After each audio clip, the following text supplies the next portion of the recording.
சீனாவில் தனித்துவிடப்பட்ட பாகிஸ்தான், மாஸ் காட்டிய இந்தியா. இதுதான் உண்மையான வெற்றி. பிரதமர் மோடி ஷாங்காய் ஒத்துழைப்பு மாநாட்டில் பங்கேற்க சீனா சென்றுள்ளார். இதற்கிடையே பகல்காம் தாக்குதலை இந்த ஷாங்காய் ஒத்துழைப்பு அமைப்பு கண்டித்துள்ளது. பாகிஸ்தான் பிரதமரும் இந்த மாநாட்டில் பங்கேற்றுள்ள போதிலும் அதையும் தாண்டி பகல்காம் தாக்குதலை கண்டித்துள்ளன. இது பிரதமர் மோடிக்கும் இந்தியாவுக்கும் கிடைத்த மிக முக்கியமான வெற்றியாக பார்க்கப்படுகிறது. பிரதமர் நரேந்திர மோடி இப்போது ஷாங்காய் ஒத்துழைப்பு மாநாட்டில் பங்கேற்க சீனாவுக்கு சென்றுள்ளார். தியான்ஜின் நகரில் நடைபெறும் ஷாங்காய் ஒத்துழைப்பு மாநாட்டில் பிரதமர் மோடி பங்கேற்கிறார். கல்வான் மோதலுக்கு பிறகு இரு நாடுகளுக்கும் இடையே மோதல் நிலவி வந்த நிலையில் பிரதமர் மோடி சீனாவுக்கு சென்றுள்ளது முக்கியமானதாக பார்க்கப்படுகிறது.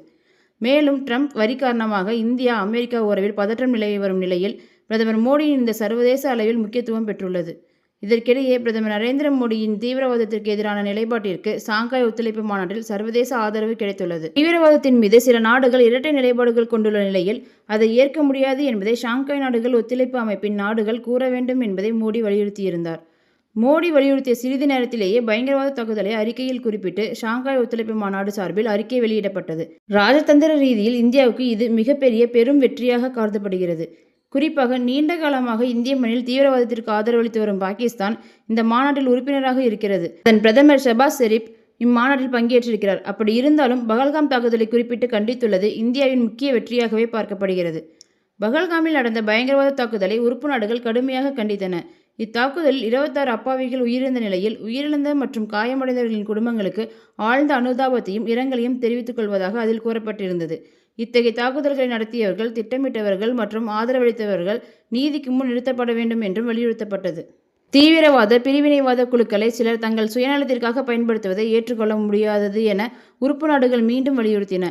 அனைத்து வடிவங்களிலும் உள்ள பயங்கரவாதத்தை வன்மையாக கண்டிப்பதாக எஸ்சிஓ நாடுகள் வலியுறுத்தினர். மேலும் பயங்கரவாதத்திற்கு எதிரான போராட்டத்தில் இரட்டை நிலைப்பாடுகள் ஏற்றுக்கொள்ள முடியாதவை என்றும் அது குறிப்பிட்டிருந்தது. எல்லை தாண்டிய தீவிரவாத நகர்வுகள் உட்பட அனைத்தையும் தடுக்க சர்வதேச சமூகத்திற்கு அவை அழைப்பு விடுக்கப்பட்டது. முன்னதாக இந்த மாநாட்டில் பேசிய பிரதமர் மோடி, சமீபத்தில் பகல்காமில் ஒரு மிக மோசமான பயங்கரவாத தாக்குதல் நடந்தது. இந்த நெருக்கடியான நேரத்தில் எங்களுக்கு ஆதரவாக நின்ற நண்பர்களுக்கு நன்றி. இது இந்திய ஆன்மாவின் மீதான தாக்குதல் மட்டுமல்ல, மனிதநேயத்தை நம்பும் ஒவ்வொரு நாட்டிற்கும் விடுக்கப்பட்ட ஒரு வெளிப்படையான சவால். சில நாடுகள் வெளிப்படையாக பயங்கரவாதத்தை ஆதரிக்கும் நிலையில் அதை நாம் கண்டிக்க வேண்டிய இடத்தில் இருக்கிறோம். ஒவ்வொரு நாட்டின் வளர்ச்சிக்கும் பாதுகாப்பு, அமைதி மற்றும் ஸ்திரத்தன்மை ஆகியவை இன்றியமையாதவை. தீவிரவாதம், பிரிவினைவாதம் ஆகியவை பெரிய சவால்களாக உள்ளன. தீவிரவாதம் என்பது குறிப்பிட்ட நாட்டிற்கு மட்டும் அச்சுறுத்தல் இல்லை, இது மனித குலத்திற்கான சவால். அதனால்தான் தீவிரவாதத்திற்கு எதிரான போரில் ஒற்றுமையை வலியுறுத்துகிறோம் என்றார்.